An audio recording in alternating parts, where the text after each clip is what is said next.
Děláš tohle rozhodnutí zcela dobrovolně? Ano. Všechno?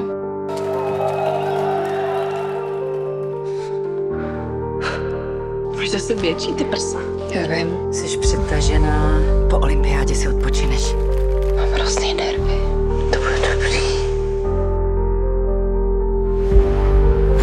A kdy můžu začít trénovat?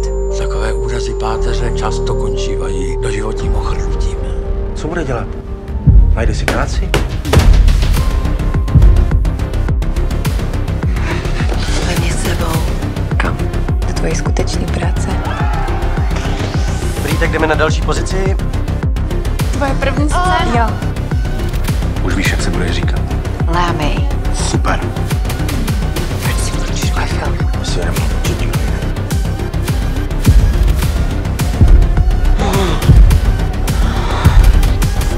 Ničíš všechno kolem sebe.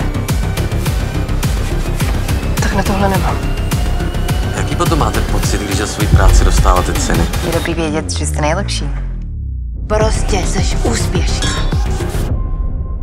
Já jsem herečka.